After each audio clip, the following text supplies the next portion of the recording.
করলো প্রোগ্রামারটা, যেটা করলো সেটা হচ্ছে উনি কি কাজ করবেন সেটা ধাপে ধাপে চিত্র আকারে রেখে দিল। এই যে চিত্র আকারে সে এটা উপস্থাপন করলো, কোন প্রোগ্রামের তৈরি ধাপটাকে চিত্র আকারে প্রকাশ করাকে বলা হয় প্রবাহ চিত্র। এটা কেন করে? তাহলে কি, যখন প্রোগ্রামারের কাছে এই চিত্র আকারের ধাপগুলো থাকে, তখন তার কাজ করতে অনেক সুবিধা হয়, তখন তার কাজ করতে কোনো ধরনের সমস্যা হয় না। কেন হয় না? সে তখন বুঝতে পারে, কারণ তুমি আজকে একটা কিছু ভেবে রাখলে, এখন প্রোগ্রামিংটা তো এত সহজ জিনিসটা, তুমি যা ভেবে রাখলে তোমার কাছে যদি সেটা না থাকে একটু পরে তুমি ভুলে যাবে। এই কারণে প্রবাহ চিত্রটা মোস্ট ইম্পর্টেন্ট ফর কোডিং। যে কোনো প্রোগ্রামের জন্য, C program, Java, Python, Prolog, তুমি যে কোনো প্রোগ্রামিং ল্যাঙ্গুয়েজের জন্য কথা বলো না কেন, একজন প্রোগ্রামার সেই প্রোগ্রামিং এর কোডিংটা লেখার আগে প্রবাহ চিত্রটা লেখে আর এঁকে ফেলা। তো যে চিত্রের মাধ্যমে কোন সিস্টেম বা তাকে ফ্লোচার্ট বা প্রবাহ চিত্র বলে। এটা হচ্ছে প্রবাহ চিত্রের সংজ্ঞা। যে চিত্রের মাধ্যমে কোন সিস্টেম বা প্রোগ্রাম কিভাবে কাজ করবে তার গতিধারা নির্দেশ করা হয়, তাকে ফ্লোচার্ট বা প্রবাহ চিত্র বলে। যেমন ধরো, আমি যদি তোমাকে এখন বলি যে তুমি সকালে ঘুম থেকে উঠে কি নাস্তা করেছো, তুমি বলছো যে হ্যাঁ মিস আমি করেছি। আমি যদি বলি যে তোমার নাস্তা করার একটা প্রবাহ চিত্র মিসকে দাও, তুমি যে নাস্তাটা করেছো তখন তোমার কাজের প্রবাহ চিত্র দাও, তখন বিষয়টা এরকম হবে। যখনই আমরা প্রবাহ চিত্র করব, আমরা শুরু বা শেষ করব এইরকম একটা ডাম্বেল আকার চিত্র দিয়ে, এটা দিয়ে বুঝাবো এটা শুরু বা শেষ। এখন বলতে পারো যে আমি ইংরেজিতে লিখেছেন, যে তুমি চাইলে ইংরেজি লিখতে পারো, তুমি চাইলে বাংলা লিখতে পারো। স্টার দিয়ে শেষ করব না, যখন তুমি স্টপ দিবে, স্টপের ক্ষেত্রে সিম্বলটা হবে এটা, দুটো সিম্বল সেম হবে। আচ্ছা, স্টার্ট। এবার ডিম ভাজি, তুমি নিজেই ডিমটা ভাজি করেছো, তাহলে তোমার ইনপুট হিসেবে তুমি কি নিয়েছো? ইনপুট মানে যেটা দিয়ে তুমি তৈরি করছো সেটাকে বলা হয় ইনপুট, যেটা দিয়ে তুমি কাজ করবে।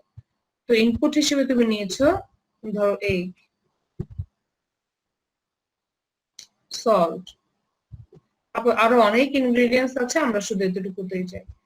ইনপুটের ক্ষেত্রে এটা হচ্ছে সিম্বল, এই সিম্বলটা ব্যবহার করা হয় ইনপুট আর আউটপুটের ক্ষেত্রে।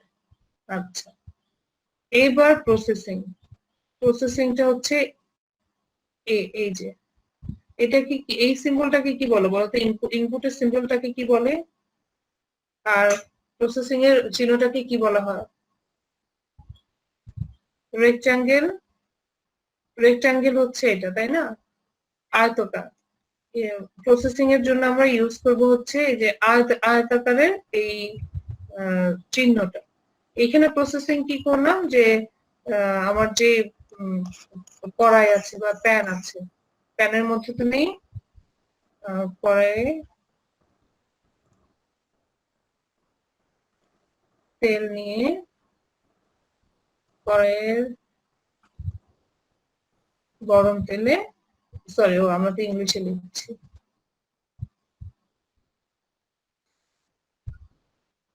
put egg, salt, others on the pan. তাহলেই বোঝা যাবে যে তুমি প্রসেসিংটা তোমার হচ্ছে। আউটপুটটা কি? আউটপুটটার জন্য এই সিম্বল। আচ্ছা, এখানে তুমি কি করছো? এখানে আউটপুটটা হচ্ছে প্রিপেয়ার।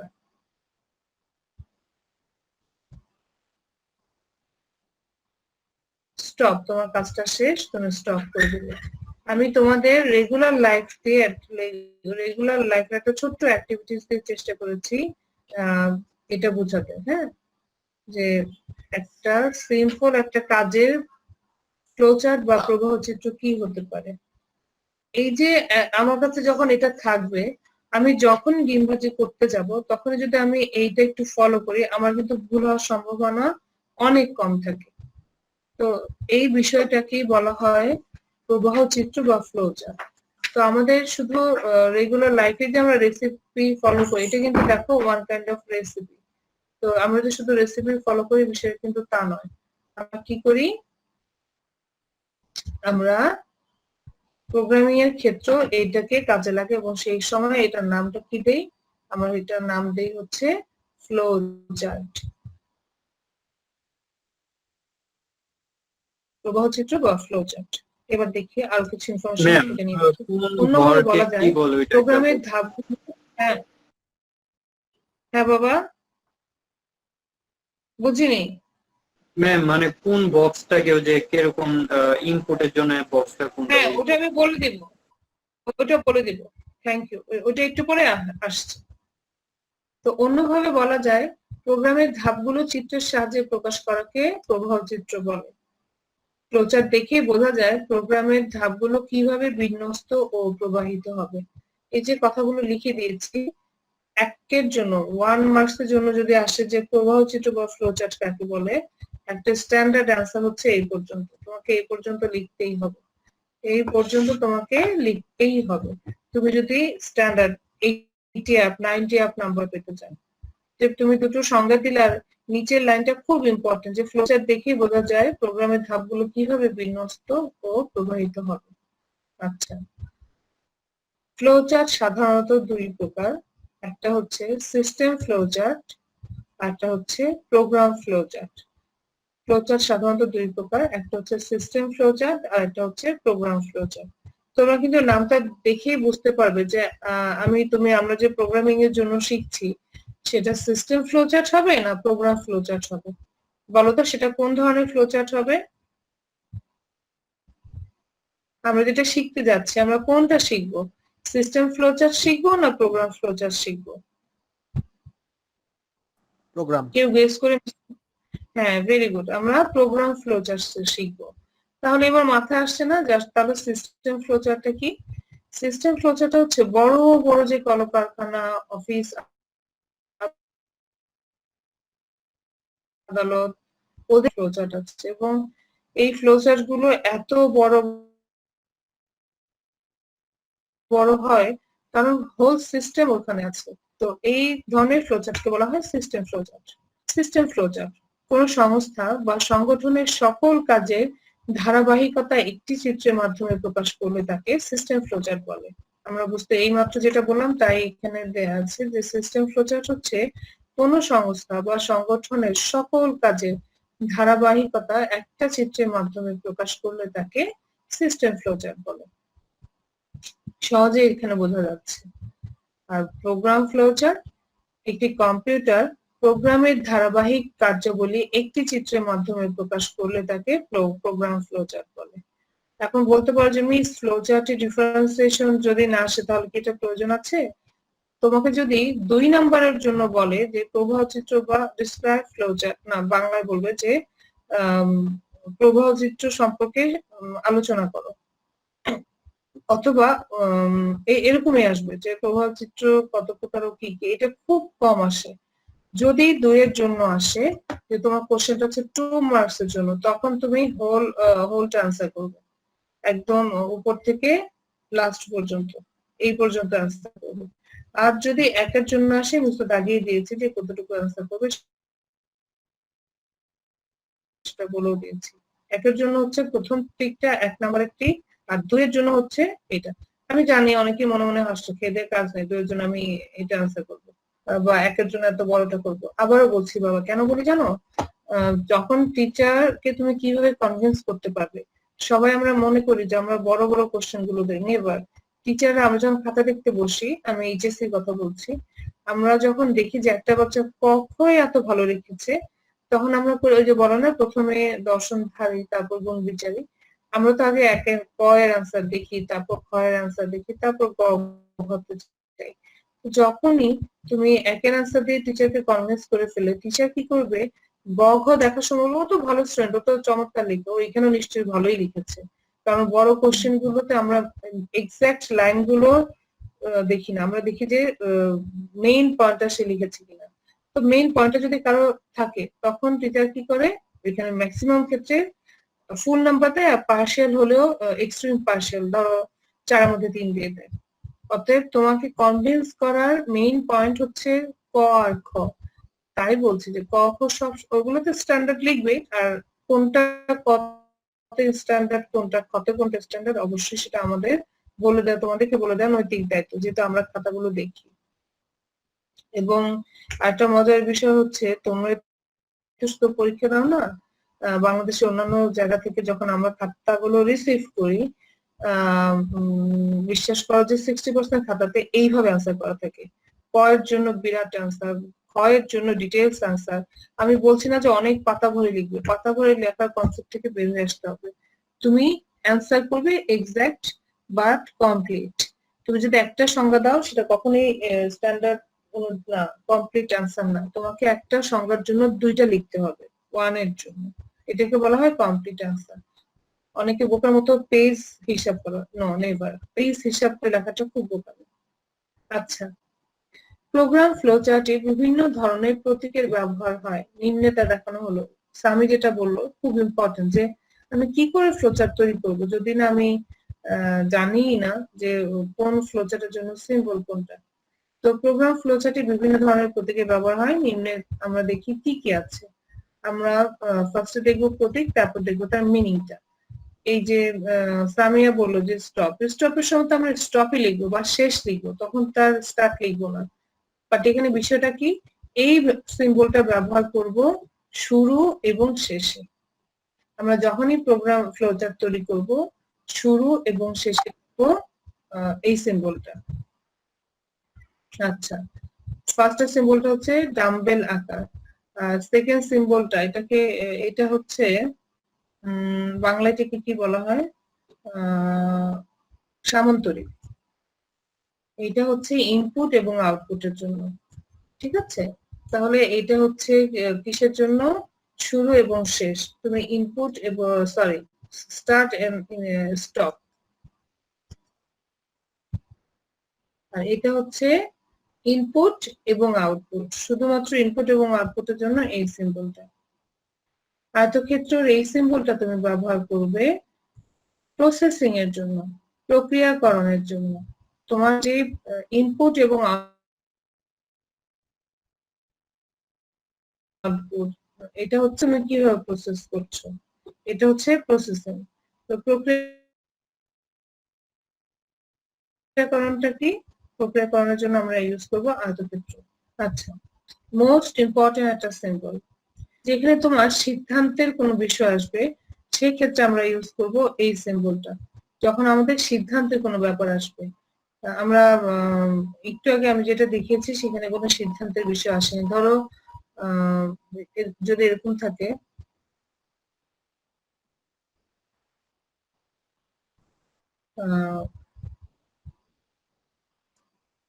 তোমার ইনপুটটা হচ্ছে কলেজ যাওয়া, হ্যাঁ, এটা যে কি জ্বালা আমাকে।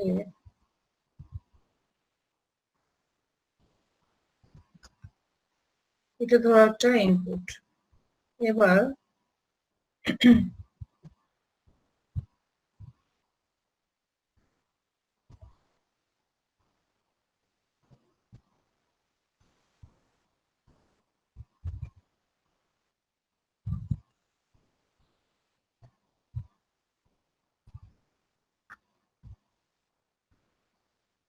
ধরো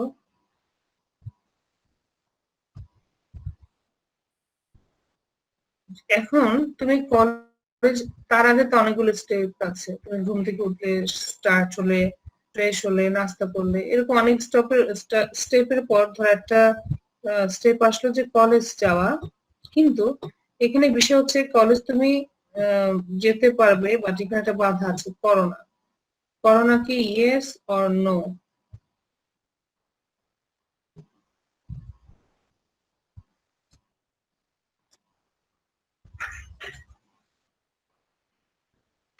যদি করোনা ইয়েস হয়, তুমি কি কলেজে যাবে? তুমি কলেজে যাবে না। এটা হচ্ছে আউটপুটটা কি, আউটপুট হচ্ছে তুমি যাবে না কলেজে। যদি করোনা নো হয় তাহলেই তুমি কলেজে যাবে। তাহলে দেখো এটা হচ্ছে আরেকটা আউটপুট। তার মানে কি, যখন আমার সিদ্ধান্ত, আমার প্রসেসিং এ, আমার প্রক্রিয়াকরণে যখন সিদ্ধান্তের কোনো বিষয় আসবে তখন আমরা এই সিম্বলটা ইউজ করব। এবং মোস্ট ইম্পর্টেন্ট একটা সিম্বল ফ্লোচার্টের ক্ষেত্রে হচ্ছে এটা। আবারও বলছি যে দেখো এখান থেকে এবং এই সিম্বলে কিন্তু একটা ইয়েস থাকে, তুমি এটাকে ইয়েস লিখতে পারো, নো লিখতে পারো, তোমাকে এটাকে ট্রু লিখতে পারো, এটাকে ফলস লিখতে পারো, ফলস লিখতে পারো, ঠিক আছে? এটা তুমি যেভাবে লিখতে পারো না কেন, বাট এটা হচ্ছে টু সাইডস থাকে, একটা পজিটিভ সাইড, একটা নেগেটিভ সাইড, আর একটা ফলস সাইড, একটা ট্রু সাইড, অথবা ইয়েস সাইড, অথবা একটা নো সাইড। আচ্ছা, এবার আসো তারপরের সিম্বলটা, এই গোল সিম্বল, একদম রাউন্ড যে সিম্বলটা, সেটা ব্যবহৃত হয় সংযোগের ক্ষেত্রে। যেমন এখানে আমরা দেখতে পারি, এখানে আমার আউটপুট আসলো দুটো, বাট আসলে দুটো আউটপুট তার কাজ করবে না, কাজ করবে যে কোনো একটা। তো তখন তুমি কি করবে, তুমি এই দুটো আউটপুট থেকে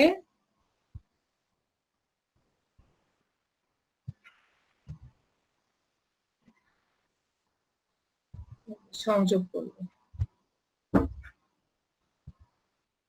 এইবার শেষ হলো।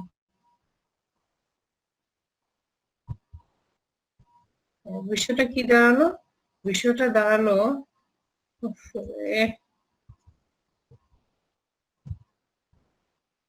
বিষয়টা দাঁড়ালো, এটা তোমার উপর ডিপেন্ড করছে। তুমি, এটা হচ্ছে টোটাল ফ্লো চার্ট। কিসের ফ্লো চার্ট? তোমার কলেজ যাওয়ার টোটাল ফ্লো চার্ট। এবার ডাটা এন্ট্রি শুরু করো। হ্যাঁ, কলেজে যাওয়ার প্র্যাকটিস করছো, প্রস্তুতি নিচ্ছ, বাট যখন তুমি জানো যে হ্যাঁ এখন করোনা আছে, তুমি কি করবে? ইয়েস, করোনা আছে, তুমি কলেজে যাবে না।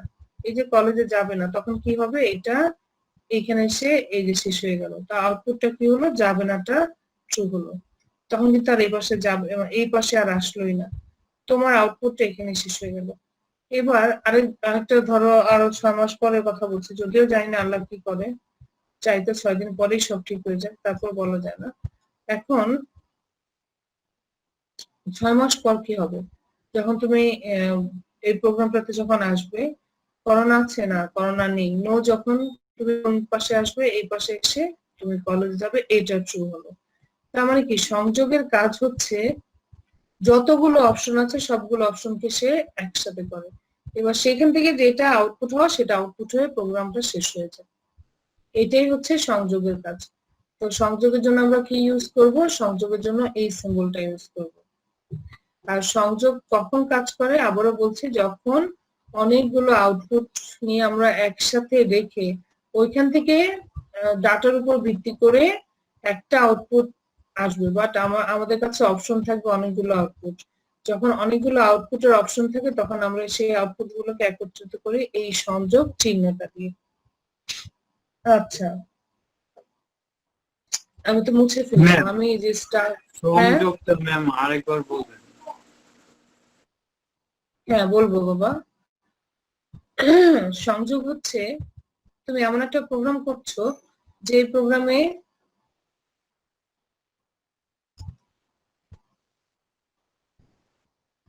এটা একটা ধরো output A,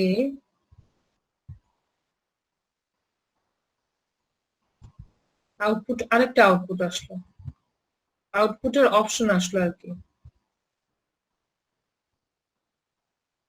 output B,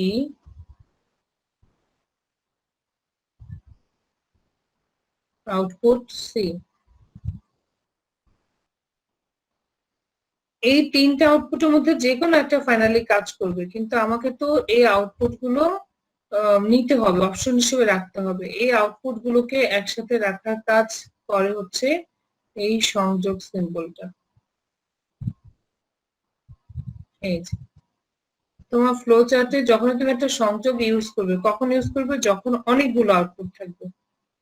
but যখন তোমার এই প্রোগ্রামটা রান করবে তখন, আচ্ছা তো বেশি ফাজলামি করছি, যখন এই প্রোগ্রামটা রান করবে তখন যে কোনো একটা আউটপুটে, যে উপরের ডাটার উপর ভিত্তি করে যে কোনো একটা আউটপুট ট্রু হবে, বাট তোমার অপশন হিসেবে দেখো এখানে কয়টা আউটপুট আছে, তিনটা।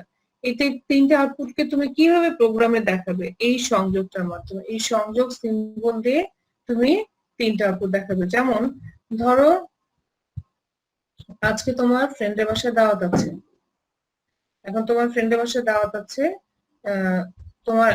তোমার ফ্রেন্ড, এখন তোমার প্যারেন্টস বলছে যে না তুমি একা যেতে পারবে না, সাথে তুমিও যাবে, এক নম্বর হচ্ছে তুমি বলছে যে সাথে করে তোমার ছোট ভাইটাকে নিয়ে যাবে, 2 নাম্বার।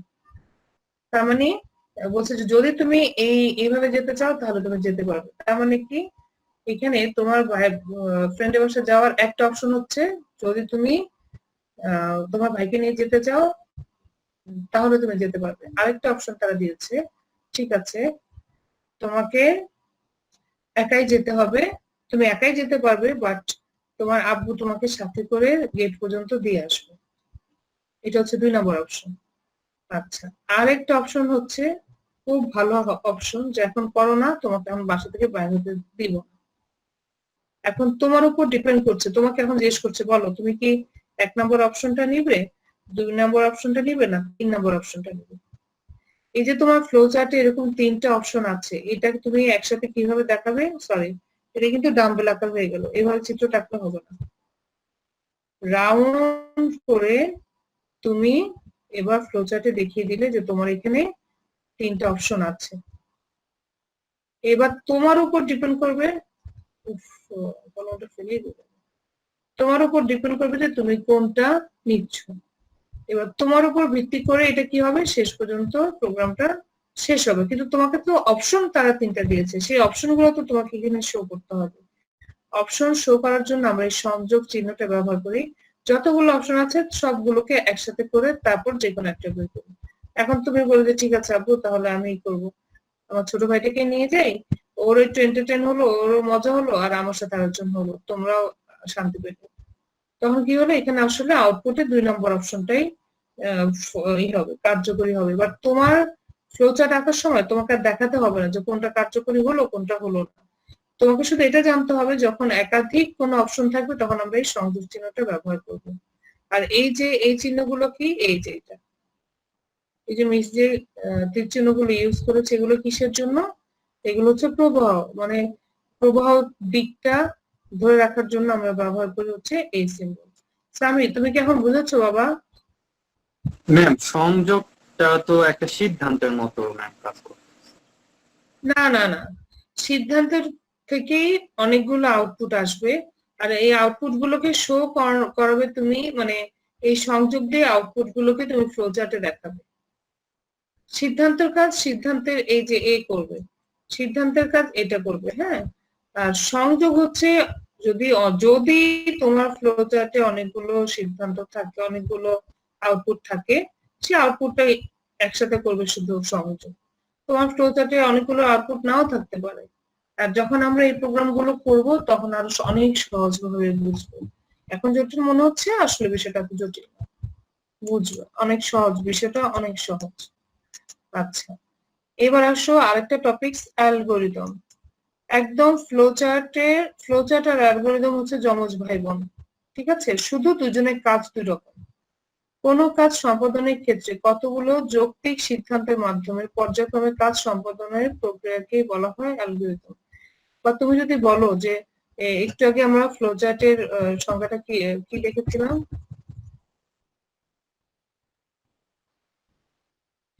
প্রোগ্রামের ধাপগুলো চিত্রের সাহায্যে প্রকাশ করাকে বলা হয় ফ্লো চার্ট। আর তুমি যদি লেখো প্রোগ্রামের ধাপগুলো লিখিত আকারে প্রকাশ করাকে বলা হয় অ্যালগরিদম। একদম একই জিনিস, দুটো হুবহু একই জিনিস। প্রোগ্রামের ধাপগুলো চিত্র আকারে প্রকাশ করাকে বলা হয় ফ্লো চার্ট। আর এবং আমি তোমাদেরকে এখনই খুব সহজ, আমাদের টাইম নাই জানি, টাইম ওভার, বাট খুব সহজ ভাবে একটু দিচ্ছি। ধরো শুরু,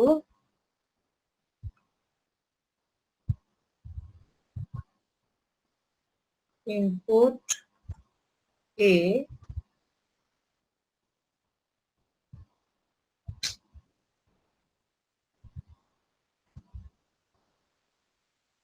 প্রসেসিং হচ্ছে ধরো s equal to a plus b, sorry তাহলে ইনপুট a আর b, এটা হচ্ছে প্রসেসিং। ধরো একটা আমি দুটো সংখ্যা যোগ করছি, তাহলে আউটপুটটা কার কাছে আছে? s এর কাছে আছে, আউটপুট s।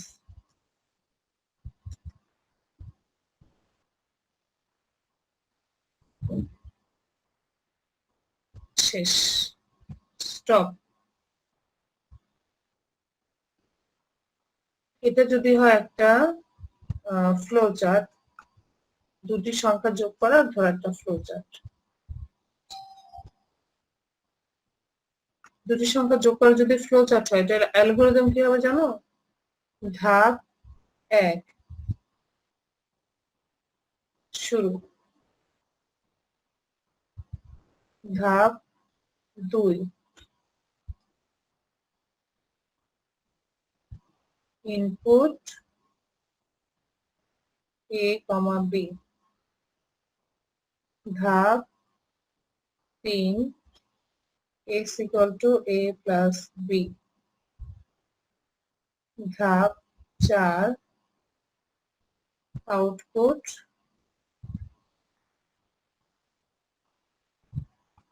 s, ধাপ 5 স্টপ বা শেষ।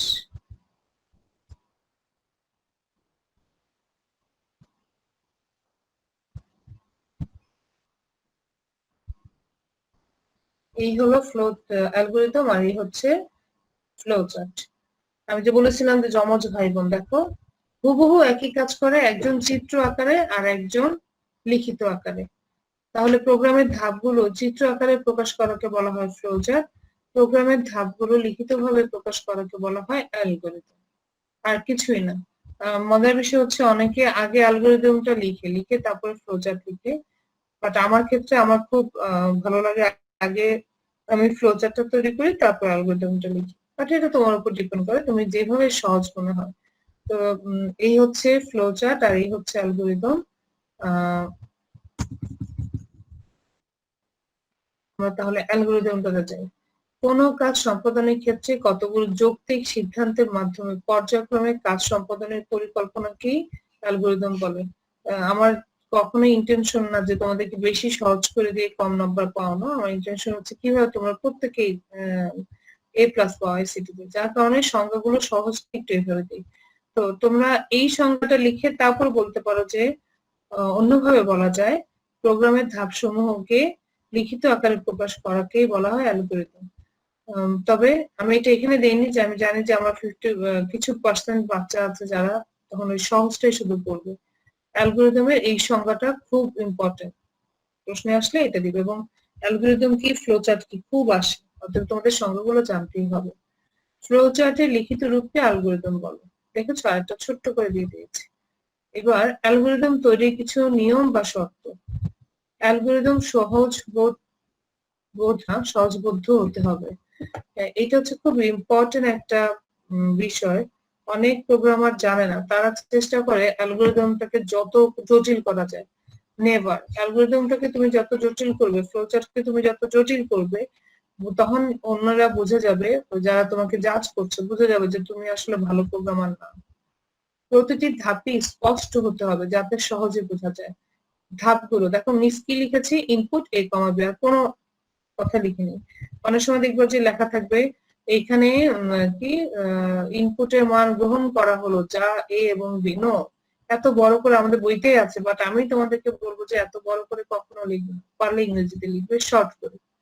প্রতিটি ধাপের কাজ যুক্তি নির্ভর হতে হবে, কাজে যেন যুক্তি থাকে, তুমি কি কাজ করছো এটাতে যেন অবশ্যই যুক্তি থাকে, যুক্তি ছাড়া কোনো স্টেপ লিখবে না। সসীম সংখ্যক ধাপে সমস্যার সমাধান করতে হবে।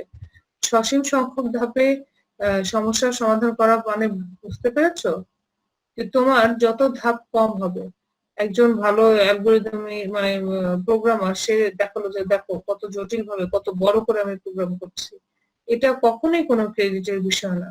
প্রোগ্রাম যত ছোট হবে সেরকম অ্যালগোরিদম এবং ফ্লো চার্টও যত ছোট হবে তত ভালো। অসীম সংখ্যক মানে আনলিমিটেড স্টেপ দিয়ে তুমি যদি কোনো প্রোগ্রাম করো, অ্যালগোরিদম তৈরি করো, এটা কখনোই কোনো ভালো কিছু না। বরঞ্চ তোমার লিমিটেশন জানা থাকে, যত শর্ট করে তুমি অ্যালগোরিদম তৈরি করো ততই ভালো। ব্যাপকভাবে প্রয়োগ করার উপযোগী হতে হবে। তুমি এমন একটা অ্যালগোরিদম তৈরি করবে যেটা ইচ এন্ড এভরি আরেকজন প্রোগ্রামার যেন দেখে বুঝতে পারে যে হ্যাঁ তুমি কি তৈরি করেছো, এবং সেটা যেন তোমার মোবাইলেও চলে, ল্যাপটপেও চলে, তোমার পিসিতেও চলে, প্রত্যেকটা ডিভাইস ফ্রেন্ডলি যেন হয়। এর জন্য বলেছি যে ব্যাপকভাবে প্রয়োগ করার উপযোগী হতে হবে। আমি খুবই সরি যে তোমাদের একটু এক্সট্রা টাইম নিয়ে নিয়েছে, আমার ইলেকট্রিসিটিও চলে গিয়েছিল, অনেক বিষয় ছিল। তো আজকের জন্য এখানে এতটুকুতেই আমরা শেষ করব। এবার বলো কারো কোনো কোশ্চেন আছে কিনা এই ফ্লোচার্ট আর অ্যালগরিদম নিয়ে? কারো কোনো কোশ্চেন আছে বাবুরা? যে চিত্রটা আমরা দেখছিলাম, তো ওই তীরের সাথে ম্যাম দুইটা করে দাগ ছিল, এটা কি একটা দাগ দিলেও হবে? হ্যাঁ, এটা দাগ দিলেও হবে। আমি আগামী ক্লাসে তোমাদের যখন প্রোগ্রামিং করাবো, আমি আগামী ক্লাসটা থেকেই শুরু করবো প্রোগ্রামিং, কারণ আর যে থিওরি গুলো আছে ছোট ছোট, আমার মনে হচ্ছে যে এগুলো একটু দূরে সরিয়ে এই ছোট থিওরি গুলো প্রোগ্রামিং এর সময় চলে আসবে, আমরা প্রোগ্রামিংটা স্টার্ট করি। তো প্রথম প্রোগ্রামটা যখন আমরা শিখবো, তারপরে সেটা অ্যালগরিদম শিখবো, সেটা ফ্লোচার্ট শিখবো, তখন দেখবো যে বিষয়গুলো অনেক সহজ হয়ে গিয়েছে। আজকে এখানে এটা দেওয়ার উদ্দেশ্যটা একটাই, যে সবচেয়ে মেজর যে টপিকস গুলো অ্যাজ এ থিওরি তোমার এই চ্যাপ্টার থেকে পড়তে হতো সেগুলো বলে দেওয়া, সেগুলো তোমাদেরকে জানিয়ে দেওয়া, সেগুলো জানিয়ে দিলাম। আর এই অ্যালগরিদম ফ্লোচার্ট নিয়ে কোনো ভয় পেও না। আমরা যখন সি প্রোগ্রামিং করব, একটা পার্টিকুলার প্রোগ্রামের জন্য অবশ্যই তার সাথে তার অ্যালগরিদম থাকবে, তার ফ্লোচার্ট থাকবে। প্রত্যেকটা প্রোগ্রামের জন্য তার ফ্লোচার্ট অ্যালগরিদম সব থাকবে। যখন আমি ওই সময় ইন্ডিভিজুয়াল প্রোগ্রাম গুলো করাবো, ফ্লোচার্ট করাবো, অ্যালগরিদম করাবো, তখন তোমাদের কাছে আরো অনেক অনেক অনেক ইজি হবে। তোমাদের কাজ তোমরা এখন প্রত্যেকে ব্লক ইনস্টল করবে। আচ্ছা, আমি একটু আমারটা দেখিয়ে দিচ্ছি।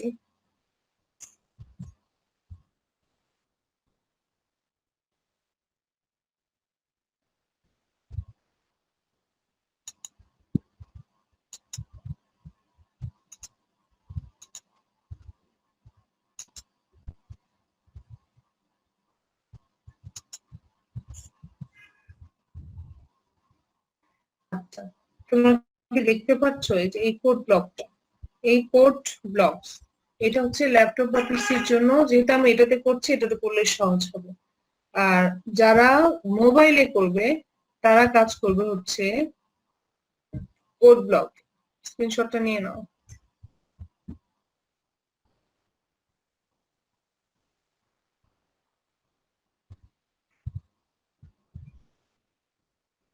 আর যারা মোবাইলে রান করবে, প্রত্যেকে মোবাইলেও রাখবে, পিসিতেও রাখবে, C compiler IDE, C compiler IDE।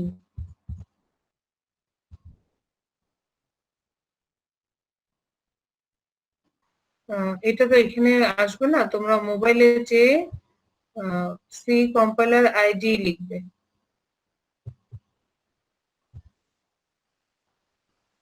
মানে আমি একটা নাম আসছি যে কোডিং সি, ওইটাতে করা যেতেছে। তুমি করেছো কোডিং সি? আমি ওইটাতেই করতেছি। নাম, হ্যাঁ, কি নাম? কোডিং সি শুধু? হ্যাঁ ম্যাডাম, এই নামই। আচ্ছা, সি কম্পাইলার আইডিটা লিখো, তারপরে যে কোডিং, যার যেটা সহজ হবে। ম্যাম আপনি যে অ্যাপটার কথা বলতেছেন ওইটার লিংকটা দিয়ে দেন। আচ্ছা, দিয়ে দেবো।